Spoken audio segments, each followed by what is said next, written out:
Hola a todos, me presento, mi nombre es Licea Abril, yo soy estudiante de ingeniería de séptimo semestre. Les voy a exponer sobre mi proyecto de producción más limpia que se llama o se titula Clasificar en la fuente es la mejor opción. Dentro del proyecto encuentro la introducción. En la introducción yo que digo, en la clasificación de residuos sólidos por parte de los trabajadores de la construcción no existe una pertenencia por el tema, aunque tienen los conceptos claros. Entonces, en la introducción vamos a ver los trabajadores de la construcción cómo clasifican los residuos sólidos dentro de uno de los proyectos de Amarillo que se llama Salamanca. Seguidamente está la justificación. En la justificación, ¿qué decimos? La temática, manejo adecuado de residuos sólidos y procesos de reciclaje, busca generar una conciencia y reducción y consumo responsable, mostrando que la elevada generación de residuos sólidos, comúnmente conocidos como basura, y su manejo inadecuado son uno de los grandes problemas ambientales y de salud. ¿Qué queremos decir con esto? Que todo el problema de clasificación de residuos de los proyectos genera un impacto ambiental a la sociedad en total. En general, ¿qué pasa? Los residuos que se generan no se están clasificando adecuadamente, lo cual no se le puede hacer una disposición adecuada y termina siendo un problema para los botaderos y para los lugares donde se desechan los residuos. Y el sector de la construcción es uno de los más precursores de esta mala clasificación de residuos. Planteamiento del problema. ¿Cuál es el planteamiento del problema? Ver la importancia de la empresa Grupo Granitos Enchapes, que es una empresa de enchape que está dentro de la constructora Amarillo en un proyecto llamado Salamanca, y ver cómo, si nosotros podemos clasificar bien los residuos, cómo va a impactar nuestros indicadores de residuos generales dentro del proyecto. Objetivos. Entonces, el objetivo general es plantear una estrategia de concienciación para la población trabajadora de la empresa Grupo Granitos Enchapes SAS para lograr la total clasificación de los residuos dentro del proyecto. ¿Cuáles son los objetivos específicos? Entonces, para lograr mi objetivo general, yo identifiqué dos objetivos específicos. El primero es identificar por qué los trabajadores de la empresa no clasifican los residuos adecuadamente. Y dos, diseñar un área de disposición y clasificación de residuos únicamente para la empresa dentro del proyecto, o sea, para la empresa contratista dentro de Salamanca. En el marco teórico que tenemos, aquí tenemos como la definición de qué es un residuo sólido, qué es clasificar en la fuente, qué es un residuo no aprovechable, aprovechable y demás. Tenemos este cuadro en donde decimos cuáles son los residuos no peligrosos. Están aprovechables y no aprovechables y cuál es pues como su clasificación general. Seguidamente están los criterios para la selección. Es aquí en la GTC 24 donde encontramos cuáles son los colores por caneca para el tipo de residuo. La metodología o el diseño metodológico. En el diseño metodológico tenemos el diseño. Entonces, el diseño de la investigación y este proyecto es un estudio explicativo cualitativo, debido a que se pretende definir por qué un grupo de personas, en este caso trabajadores de una empresa específica, no clasifican los residuos que se están generando. Entonces vuelvo y repito, como nuestra empresa contratista Grupo Granitos Enchapes, ¿por qué no está clasificando los residuos como debe ser? Entonces por eso es un explicativo cualitativo. La población, entonces mi población objetivo dentro de la obra existen aproximadamente 200 a 300 personas por mes. Nuestra muestra van a ser las 20 personas a las cuales yo les voy a aplicar la encuesta, que es más o menos la población que hay de enchapes dentro del proyecto. El entorno, entonces como ya lo he mencionado en repetidas ocasiones, el entorno donde se va a desarrollar este proyecto se llama Proyecto Salamanca, que pertenece a la constructora Amarillo, ubicado en la calle 63D, número 3068. En las empresas de enchapes que son contratistas de Amarillo. Entonces solo va enfocada a las empresas de enchapes dentro de esta construcción que está en este momento. Intervenciones, entonces. Para las intervenciones y para lograr los objetivos generales específicos se va a hacer una encuesta, se va a realizar una campaña y posteriormente se va a realizar unas entrevistas o se realizaron unas entrevistas. En la encuesta, ¿qué se planteó en la encuesta? Dentro de la encuesta se planteó una serie de preguntas que nos dice por qué no están clasificando los residuos, si conocen cuáles son los residuos, en qué caneca deben depositar los residuos. Entonces, a la pregunta, ¿sabe usted en qué caneca se clasifica el plástico? Entonces, más del 56% de la población, el 60-70, no sabe clasificar el plástico.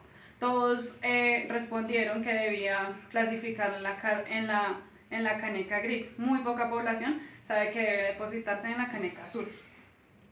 A la segunda pregunta, ¿conoce usted cuál es la caneca para depositar cartón y papel?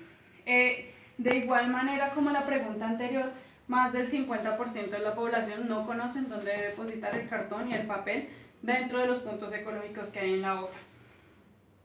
Para la tercera pregunta, ¿por qué considera que en el proyecto Salamanca no se clasifican los residuos?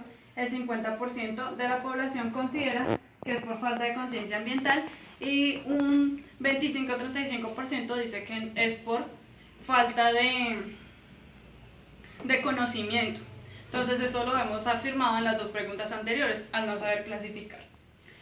La cuarta pregunta, ¿considera usted que clasificar los residuos mejora el medio ambiente? Totalmente, todas las personas encuestadas, las 20 personas encuestadas, dijeron que sí era importante clasificar.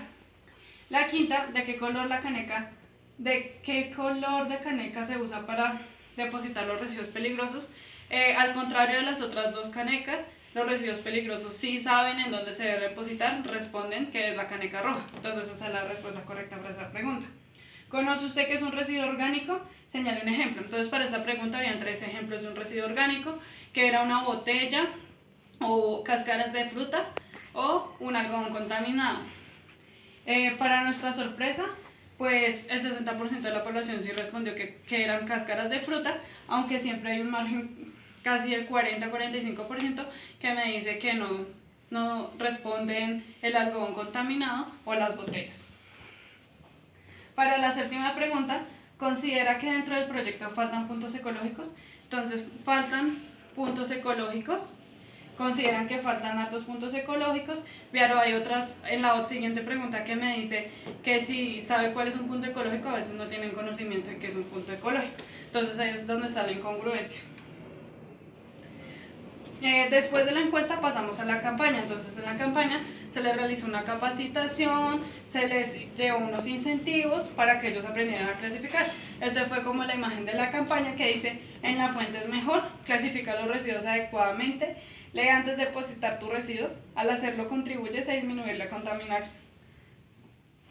Estos son como las imágenes de la campaña. Acá se muestra cuando hacen como la evaluación del conocimiento que obtuvieron, la capacitación que se les hizo, la divulgación de en qué canecas debían echar los residuos y cómo se desarrolla generalmente la campaña dentro del proyecto. Respecto a los puntos ecológicos, tenemos que no se estaba clasificando bien. Acá se ve en la imagen, no se estaba clasificando bien, y pues la idea es que cuánto Grupo Granitos Enchape se está aportando para reducir este ítem de clasificación.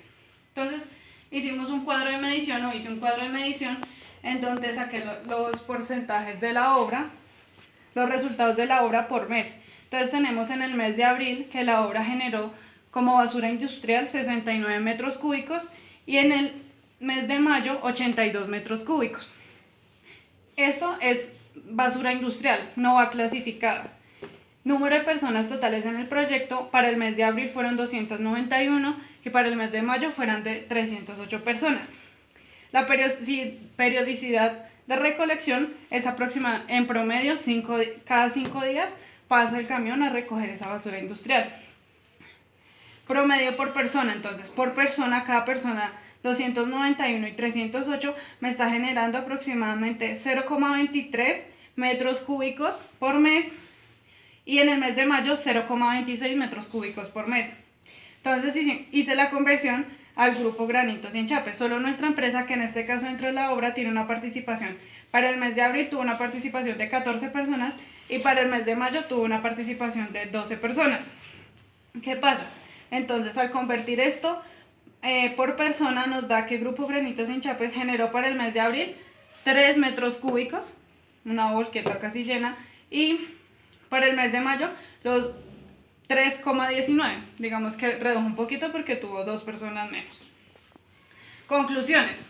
Entonces, a partir de la fecha de aplicación de la campaña, a finales del mes de mayo, se inicia el monitoreo de la eficacia de la campaña realizada, comparando el volumen de basura industrial generada por el proyecto, lo que indica que en este artículo no se concluye el impacto que generó la sensibilización por falta de tiempo para su desarrollo. ¿Qué pasa?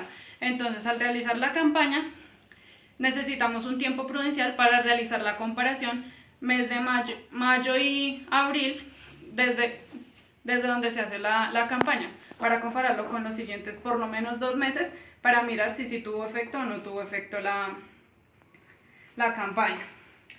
Por otra parte, teniendo en cuenta la aplicación de evaluación realizada, entonces hicimos la evaluación y en la evaluación nos dimos cuenta que las personas sí adquirieron ese conocimiento. Y ya eso sería todo. Muchas gracias por la atención prestada.